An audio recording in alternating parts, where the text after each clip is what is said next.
Assalamualaikum warahmatullahi wabarakatuh. Bismillahirrahmanirrahim. Alhamdulillahirabbil alamin. Wassalatu wassalam ala sayyidina Muhammadin wa ala alihi wa sahbihi ajmain. Amma ba'du. Alhamdulillah wa syukurillah, kita panjatkan puja dan puji serta syukur kepada hadirat ilahi yang telah memberikan berbagai macam nikmat kepada kita. Nikmat iman, nikmat Islam. Dan nikmat yang paling agung adalah bahwa lama ini kita masih hidup. Ya, kita masih diberi kesempatan untuk insyaallah mendapatkan malam disebut malam Lailatul Qadar. Malam di mana kalau kita dapat, kita seolah hidup selama 83 tahun beribadah kepada Allah Subhanahu wa taala. Di dalam Al-Qur'an Allah menceritakan tentang malam ini yang disebut dengan Suratul Qadar. Allah berfirman, A'udzubillahi minasyaitonir rajim. Inna anzalnahu fi lailatul qadar. Sesungguhnya kami turunkan Quran pada malam Lailatul Qadar. Di dalam Al-Quran ada dua istilah, anzalna dan nazalna, atau anzala atau nazala. Setiap Allah menyebutkan kata-kata dengan ada tambahan alif, anzala, unzila, anzalna, ini berarti Allah sedang bercerita Al-Quran secara keseluruhan. Kalau Allah menggunakan kata-kata hanya nun, zailam, nazala, nuzila, itu berarti Allah bercerita tentang satu ayat, 5 ayat, satu surat, ya. Makanya ketika Allah mengatakan inna anzalnahu fi lailatul qadar, itu bukan Iqra. Allah berbicara tentang Quran secara keseluruhan, yaitu Quran yang asalnya disimpan di Lauh Mahfuz, pada malam itu diturunkan kepada langit yang pertama. Kemudian diturunkan kepada Nabi selama berapa? 23 tahun. Maka setelah itu kan nazala bihir ruhul amin. Jibril nazala, artinya kadang-kadang 5 ayat, kadang-kadang satu surat dan sebagainya. Jadi malam Lailatul Qadar itu bukan malam Iqra, gitu kan? Allah mengatakan wa ma adro, tahukah kamu? Wa ma adraka ma Lailatul Qadar. Setiap ada ayat yang disertai kata-kata wa ma adro, itu maksudnya supaya Allah SWT mengajak kita untuk merenung, untuk berfikir. Karena ini berarti masalah yang penting. Ya, coba kita baca apa saja yang ada kata-kata wa ma'adro, itu selalu setelah itu adalah masalah yang penting. Ima itu masalah hari kiamat, ya, atau masalah kepentingan tentang hidup kita. Nah, di sini dikatakan kami turunkan Al-Quran pada malam Lailatul Qadar. Kapan? Ya. Nah, the best tafsir adalah menafsir Quran dengan ayat Quran. Nah, jawabannya ada pada surat Ad-Dukhan. Inna anzalnahu fi lailatin mubarakah. Kami turunkan Quran pada malam yang penuh berkah, full of blessing. Right? Jadi malam Lailatul Qadar itu adalah Lailah Mubarakah. Lailatul Qadar, Lailah Mubarakah, malam yang penuh berkah. Kapan? Belum jelas. Jawabannya ada pada surah Al-Baqarah ayat 185. Syahrul Ramadan alladzi unzila fihi al-Quran. Bulan Ramadan di mana unzila, ingat ke unzila. Pada malam itu turunkan Quran setelah keseluruhan dari mulai Al-Fatihah sampai An-Nas. Tapi Ramadan kan kadang-kadang 29 hari, kadang-kadang 30 hari. Cari dalam ayat Quran enggak ada lagi. Nah, oleh karena itu maka kita sebagai seorang muslim, kalau kita tidak dapatkan jawaban dalam Al-Quran, berarti kemana? Sunnah, hadis. Maka kata Nabi, taharrau Lailatul Qadar fi asrul awakhir. Carilah malam Lailatul Qadar pada 10 malam terakhir, terutama pada malam ganjil. Ya, so sekarang jelas. Jadi malam Lailatul Qadar itu menurut hadis yang sahih kebanyakan terjadi pada malam terakhir. Nah, apa arti qadar? Ada 3 arti qadar itu. Sebelum saya jawab tentang arti qadar, ada sebuah kisah asbabun nuzulnya. Nabi pernah bercerita bahwa pada zaman dulu, zaman Bani Israel, ada orang beribadah selama 1000 tahun. Ada yang mengatakan 500 tahun. Bayangkan itu orang malamnya salat tahajud, siangnya puasa, kadang-kadang berjihad selama 1000 tahun. Para sahabat sedih, Nabi pun sedih. Dan untuk melipur hilangnya kesedihan, maka Allah SWT turunkanlah suratul Qadar. Karena umur kita kan, umur umat Muhammad kata Nabi, imma 70 atau 60. Makanya di sini di Amerika kalau orang umurnya lewat 70, 80 dimasukkan ke Good Morning America, Happy Birthday. Karena aneh. Kok masih hidup gitu lah. Makanya kita hati-hati kalau sudah umur 60, ya. Nah, tanazzalul Lailatul Qadri khairum min alfi syahr, kan itu. Lailatul Qadri itu lebih baik daripada 1000 bulan. Kata-kata 1000 menurut Said Qutb itu bukan 1000 menurut hitungan kita, mungkin lebih. Itu istilah saja. Kita kadang-kadang, saya udah bilang 100 kali, nah gitu, untuk menanyakan banyaknya kan. Yang kedua katanya, karena orang Arab itu nggak tahu angka lebih daripada 1000.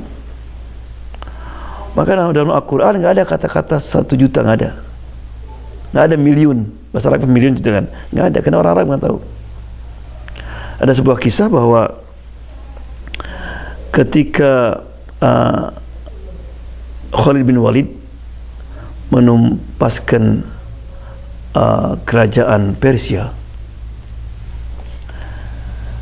ada seorang orang Badu, orang kampung Arab. Khalid, taruh satu lagi perjanjian. Kita lagi perjanjian, peace treaty dengan raja. Apa? Raja harus menyerahkan kepada saya putrinya. Loh, kenapa? Karena itu janji Nabi. Loh, gimana? Dulu ketika saya masuk Islam, umat Islam masih sedikit di Mekah, Nabi bilang, nanti tentara Islam akan menumpangkan kerajaan Persia. Saya bilang, kalau itu terjadi, saya ingin mengawini putri raja itu. Itu putri raja itu cantik sekali. Jadi banyak orang Arab yang bikin syair tentang kecantikannya. Jadi terkenal. Kan itu terjadi zaman Nabi kan. Jadi ini sudah zaman Abu Bakar, kemudian sekarang zaman Umar kan. Berarti sudah hampir 20 tahun terjadi.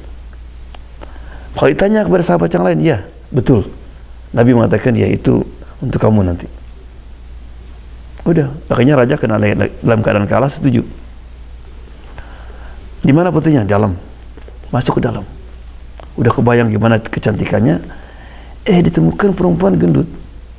Udah agak tua. Kan mungkin dulu umur 25 tahun ya. Sekarang sudah hampir 45 tahun. Tapi perempuan itu tahu. Aku tahu engkau menyangka aku masih seperti dulu. Itu udah gak apa-apa. Kamu kan gak mau dengan saya sekarang? Iya, gak mau. Kan gitu. Udah saya ganti aja. Minta apa kamu? Oh, ganti dengan 1000 dinar. Kasih 1000 dinar. Terus dia pulang, sahabat, mana istrimu? Udah tua. Bisa dapat ganti. Gantinya berapa? 1000 dinar. Bodoh kamu. Kenapa kamu nggak minta 1 juta? Apa ada angka lebih daripada 1000? Jadi begitu mereka orang Arab ke Persia, baru tahu ada angka itu. Ya. Jadi mungkin saja, ya, kata-kata 1000 ini lebih daripada 1000. Kemudian apa arti qadar? Ada 3 pendapat qadar ini yang mengatakan adalah malam itu qadar, malam kemuliaan. Bagaimana nggak mulia? Kan Quran adalah buku yang mulia. Kita disebut mushaf syarif bahasa Arabnya. Syarifnya mulia. Dibawa oleh malaikat yang mulia, Jibril. Diterima oleh Nabi yang mulia. Jadi kemuliaan yang luar biasa itu. Yang kedua katanya Qadar bahasa Arab artinya qadar artinya menentukan. Jadi malam penentuan. Jadi pada malam itu Allah menentukan nasib seseorang. Nasib pada masa depan dan rezekinya, ajalnya, right? Apakah dia menjadi orang yang bahagia atau sedih. Juga menentukan ada kemungkinan itu orang sudah tercatat akan ke neraka. Tapi pada malam itu dia berusaha, dia menangis kepada Allah SWT. Allah SWT hapus. Makanya kata Nabi kan, tiap malam bulan Ramadan Allah membebaskan banyak orang dari api neraka yang sudah termasuk akan masuk neraka. Pada malam Qadar itu puluhan ribu atau mungkin ratusan ribu yang dibebaskan Allah Subhanahu wa taala. Kena ada usaha. Makanya katanya syaitan enggak pernah menangis kecuali 2 kali. Terseduh-seduh itu. Ketika di Arafat, ya, ketika akan terbenam matahari, itu Allah panggil malaikat. Tuh lihat, hamba-hambaku datang dari mana-mana. Saksikanlah bahwa aku mengampuni mereka semua. Ketika Nabi menyatakan ini, Bilal bertanya, Rasulullah, itu untuk kita saja? Kata Nabi, bukan.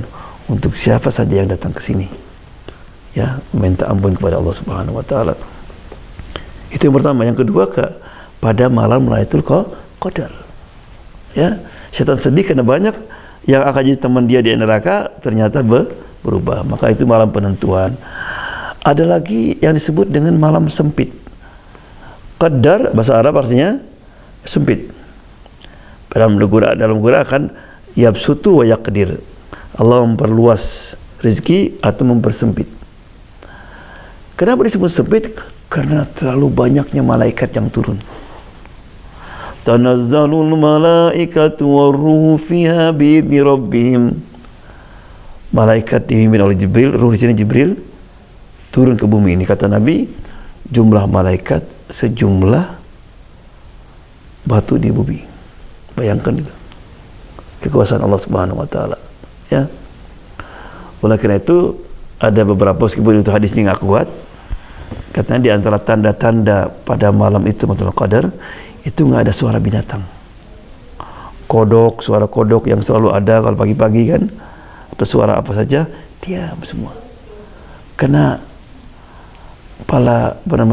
binatang bisa melihat malaikat. Ya. Makanya pernah ada seorang sahabat lagi baca surat Al-An'am.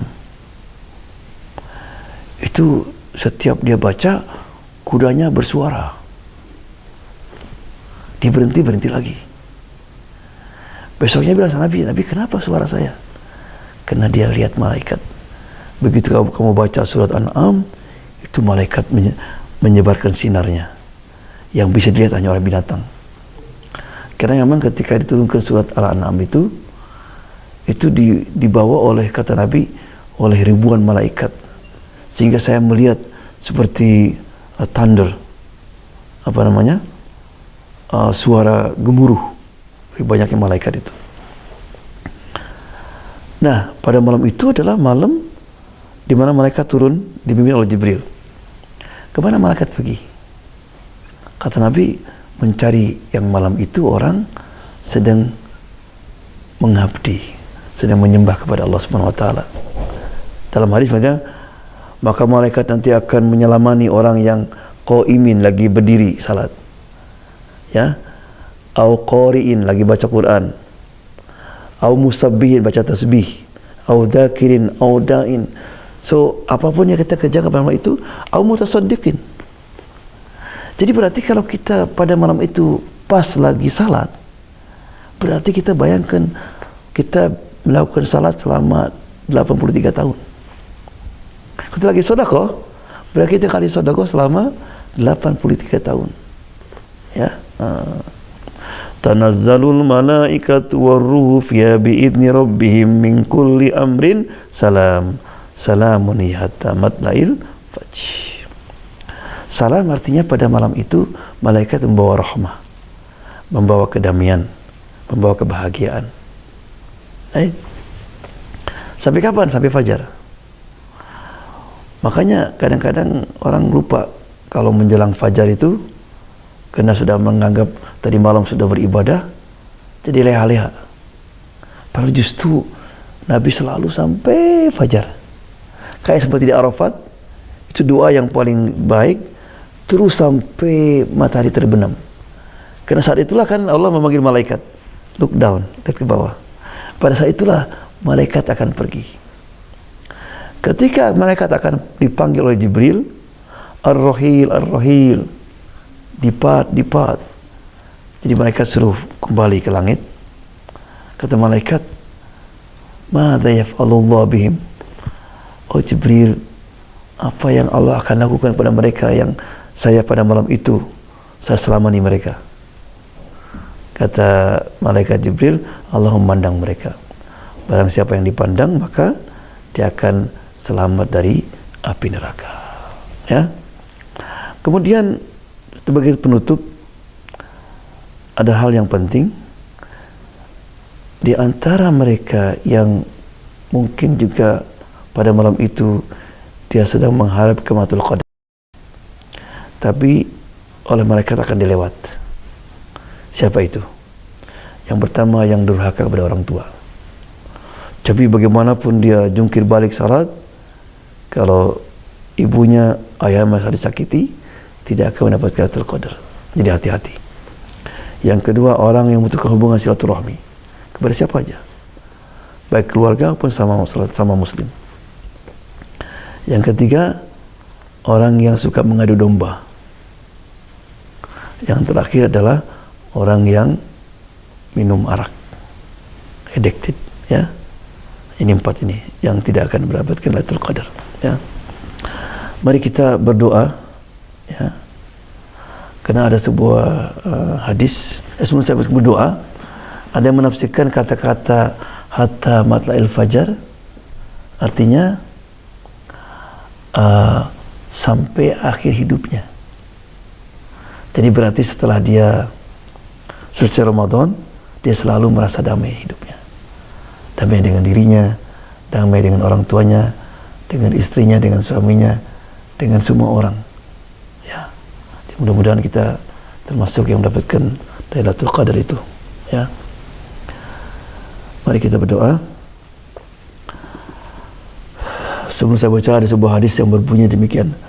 Kata Allah dalam hadis qudsi, aku lebih suka mendengarkan rintihan para pembuat dosa ketimbang gemuruh suara tasbih. Karena gemuruh suara tasbih hanya menyentuh kebesaranku, sedangkan rintihan para pembuat dosa menyentuh kasih sayangku. Ya Allah, kami datang mengemis di hadapan pintumu. Ya Allah, kami datang dengan derayan air mata, merengek dan memohon kasih sayang serta pengampunanmu yang begitu luas. Ya Allah, jika pada bulan yang mulia ini Engkau hanya menyayangi orang-orang yang mengikhlaskan siam dan qiyamnya, maka siapa lagi yang menyayangi kami yang tenggelam dalam kubangan dosa dan kemaksiatan ini?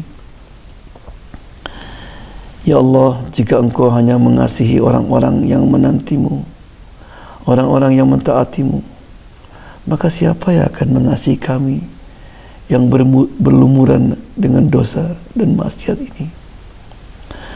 Ya Allah, jika Engkau hanya menerima orang-orang yang tekun dalam beramal, maka siapa yang akan menerima orang-orang yang malas seperti kami ini?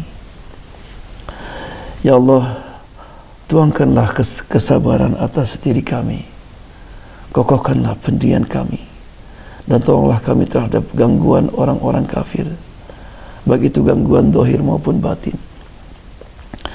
Ya Allah, jangan Engkau hukum kami jika kami lupa dan bersalah. Ya Allah, jangan Engkau bebankan kepada orang-orang sebelum kami. Ya Allah, jangan Engkau pikulkan kepada kami apa-apa yang kami tak sanggup memikulnya. Maafkanlah kami, ampunilah kami, dan rahmatilah kami. Engkau sebenar-benarnya penolong kami. Ya Allah, ampunilah dosa-dosa dan tindakan-tindakan yang berlebih-lebihan dalam urusan kami, dan tetapkanlah pendirian-pendirian kami dalam barisan iman dan Islam. Ya Allah, janganlah Engkau jadikan kami sasaran fitnah bagi orang kafir. Dan ampunilah kami, Ya Allah, sesungguhnya hanya Engkau lah yang Maha Perkasa lagi Maha Penjaksana.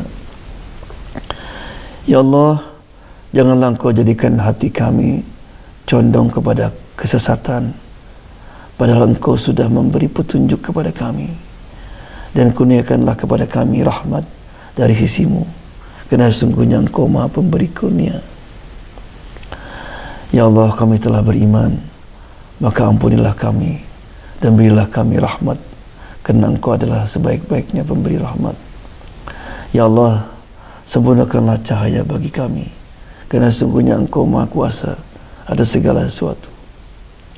Ya Allah, terimalah amalan-amalan kami, sesungguhnya Engkau lah yang Maha mendengar lagi Maha mengetahui. Rabbana atina fid dunya hasanah wa fil akhirati hasanah wa qina adzabannar. Wa sallallahu alaihi wasallam walhamdulillahi rabbil alamin. Amin.